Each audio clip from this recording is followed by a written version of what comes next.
طبعا يا جماعه انا بشوف ناس بتحط على المستورد سوري بيحطوا كاتشب وبيحطوا مستردة، احترامي لهم ما يعرفوش حاجه خالص عن الكفته. ما افتكرش حد يا جماعه، بس والله كاتشب على الكفته ومستردة الناس دي ما عندهاش علم خالص بطريقه الكفته بتتعمل ازاي. عايزين نفرم بصلايه حمراء وبصلايه بيضاء ونعصر الاثنين، نشوف البيضه هتنزل ايه والحمراء هتنزل ايه. نزل سواد طبعا. سواد مفيش كلام. وكل يا جماعه ما تكون متجمده اكتر كل الصبع ما ينكتب معانا اكتر، فاحنا مش عايزين الصبع يكون معانا مكتوب. السلام عليكم ورحمه الله. النهارده ان شاء الله احنا في شغل جديد مع الشيف محمد الجمل. هنشوف طريقه عمل الكفته في الافراح بتركات جديده. هنعمل صبع كفته بلحمه الفيليتو بيضرب نار. يلا بينا يا استاذ علي. طبعا زي ما احنا عارفين يا جماعه دايما عرق الفيليتو ده بتبقى لحمه طريه بتصلح معانا للشوي على السقاره دي. ان شاء الله النهارده هنشتغلها كفته. تخيل بقى لما يبقى اللحمه معانا من عرق فيليتو بتتشوي على الفحم، تخيل بقى لما نعمل لها صبع كفته وتاخد شويه ليا ضاني هتبقى عامله ازاي. بص الجمال. دي حته اللحمه دي من ايه يا شيف؟ ده عرق الفيليتو يا استاذ علي. يعني عروق. دي كلها عروق فيليتو ما شاء الله. تمام. طبعا قطعه اللحمه عليها عامل كبير يا شيف بالنسبه للطعم والتست. كل اللحمه بتكون طريه معانا في صبع الكفته او في حته اللحمه المشويه يا استاذ علي. ايوه. بتبقى زي الزبده. لكن ما نجيش بقى على حته لحمه من الفخده ونقول نشوي، هنلاقي اللحمه بتنشف معانا وبتسود، ما بتطلعش معانا بريمو زي كده. اللحمه دي جاموسه يا شيف ولا شمبري؟ ما شاء الله كل اللحمه يا جماعه ما تكون معانا وردي كده بالطريقه دي كده، نعرف ان العرق ده شمبري. كل ما يبقى لونه مقفول نعرف ان هو جاموسي. يعني لون اللحمه شيف بيعرفنا برضه. لون اللحمه بيعرفنا اللحمه اللي قدام مننا يا استاذ علي. ايوه. طبعا اللحمه دي لسه هتاخد معانا سمينه شيف. معانا الياضاني، معانا نطر شمبري برضه. ايوه. عشان يفتح معانا صباع الكفته. طبعا اللحمه دي مجمده يا شيف. بص يا استاذ علي، اللحمه دي عروق فيليتو برازيلي. بسم الله ما شاء الله. مش معنى يا جماعه ان هي مستورده ان هي مش هتطلع معانا صباع كفته مش حلو.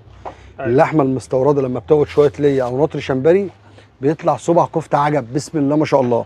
تمام. يعني دي معانا كده ليا ضاني.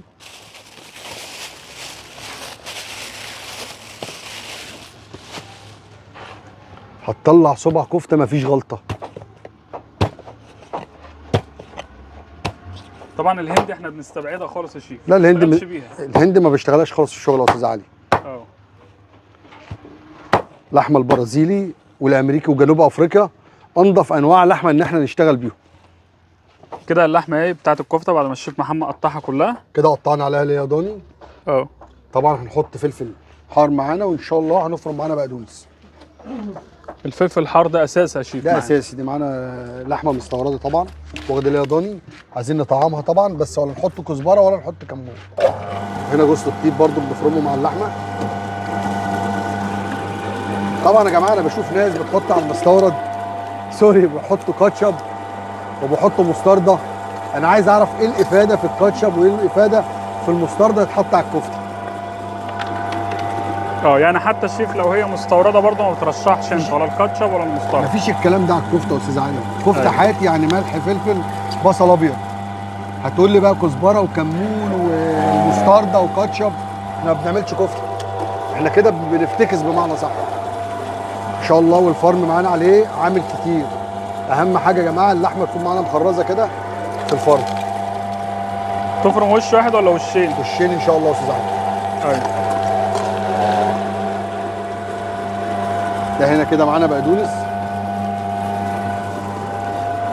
طبعا يا جماعه بالنسبه للبقدونس لو اللحمه كبيره معانا في السن احنا بنقطع البقدونس بالسكينه، مش كبيره بنفرمه مع اللحمه عادي. برضه الثوم اساسي يا شيف محمد في المستورد بس يا استاذ علي. البلدي لا. البلدي لا. البلدي مش محتاجه حاجه يا جماعه. البلدي ملح وفلفل وشويه جوز الطيب والبصل بقت قليصه. لازم الفرن يكون معانا عليه عامل، ما تكونش اللحمه معجنه يا استاذ علي. تكون اللحمه طالعه معانا مخرزه بالجمال ده كده. تفرق يا شيف؟ تفرق طبعا. في ايه بقى؟ الكفته لو طلعت معانا معجنه يا استاذ علي صباع الكفته يطلع مكتوم. يطلع مكتوم. كده اللحمه معانا مفتحه ما شاء الله. طب عرفنا شيف يعني بالنسبه للحمه المستورده انت بتضيف ايه وفي البلد بتستبعد ايه؟ طبعا اللحمه المستورده يا جماعه بتاخد فلفل حار، البقدونس بتاعنا، شويه التوم. اللي بالنسبه للحمه البلدي انا ما بديهاش توم خالص. اه واحيانا لما بتكون جاموسي ما ينفعش يا جماعه تاخد بقدونس عشان ما يقفلش معانا صباع الكفته، لان صباع الكفته لو تقفل معانا قدام مننا على السفره حتى لو طعمه حلو احنا مش هينفع ناكله، هيبقى شكله مش هتفل. فطبعا اللحمه الجاموسي عشان بتسود احنا بنستبعد معاها تماما البقدونس. اه شمبري حط. كده الشيف محمد اهو بيفرم البصل. طبعا البصل يا شيف هيتصفى.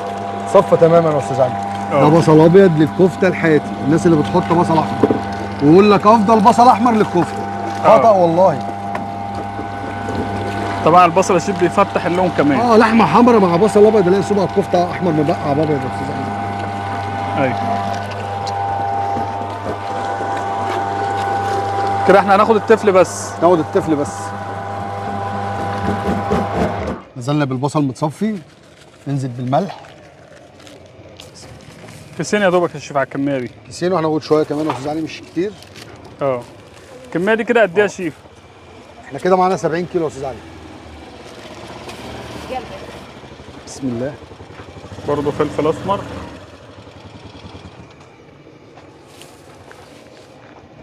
ملح وفلفل. في اضافات تانية كده؟ لا تمام كده يا استاذ علي. كده هنقلب وشكرا كده يا استاذ علي. ايوه ده العيار المظبوط معانا. البلحه كيلو. طبعا معانا في الفرن.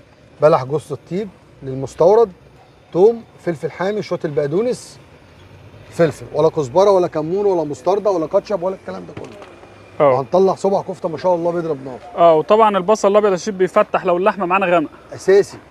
ايوه عايزين نفرم بصلايه حمراء وبصلايه بيضاء ونعصر الاثنين، نشوف البيضه هتنزل ايه والحمراء هتنزل ايه. الحمراء هتنزل سواد طبعا. سواد مفيش كلام. كده الشيفات بتقلب اهي. طبعا دعكه كويسه يا شيف، وهندي الوش التاني. نسيبها تتشمع بس تاخد نفسها كده، طلع الاكسجين اللي فيها يا استاذ علي، وندي الوش التاني على طول. ايوه ما ينفعش يا شيف نستكفى مثلا بوش واحد. لا وش واحده تبقى مخرزه مننا جامد يا استاذ علي. مش هندخلها تبريد ولا حاجه؟ لا لا لا هنشتغل على طول ان شاء الله. ايوه لحمه كل يا جماعه ما تكون متجمده اكتر، كل الصبع ما ينكتم معانا اكتر. فاحنا مش عايزين الصبع يكون معانا مكتوم، فاحنا هنفرد تطلع الاكسجين اللي فيها مكان التلج ونشك على طول. لما اللحمه تكون ساعه يا استاذ علي وننزل بسيخ الكفته معانا على الشوايه، نلاقي سيخ الكفته بيلمع وقلبه لسه نايم، لان بيبقى جواه كميه تلج جامده جدا.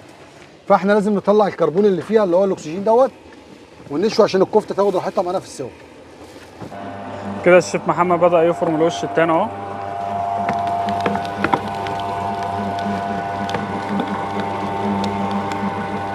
كلها كده بقت ميه واحده. كده الشيف محمد بدأ في الشك اهو. عرف المتابعين الشك يا شيف.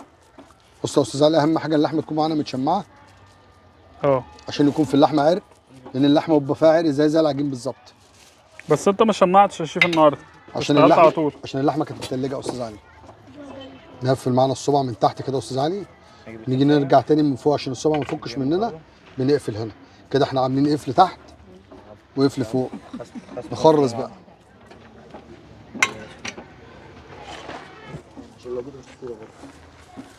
كده الكفته معانا على الفحم اهي. طبعا هي اول ما تنزل بتشمع يا شيف. اول ما بتنزل بتشمع، وبعدين يا استاذ علي احنا حاطين ليا ضاني، ساعه ما بيشم النار بتبخر على طول زي ما انت شايف كده. ايوه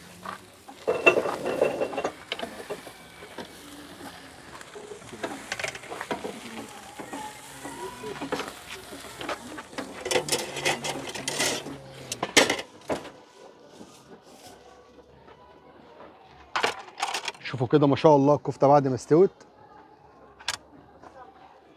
زي ما انت قلت يا شيف، الصوبع احمر مبقع ابيض. هو ده الجمال يا جماعه، بسم الله ما شاء الله. تسلم يا ما شاء الله.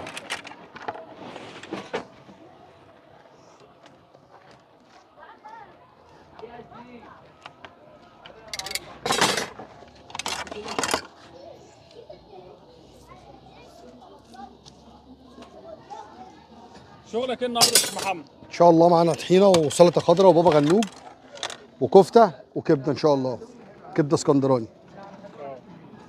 معانا طواجن بس. ان شاء الله معانا طواجن يا استاذ علي.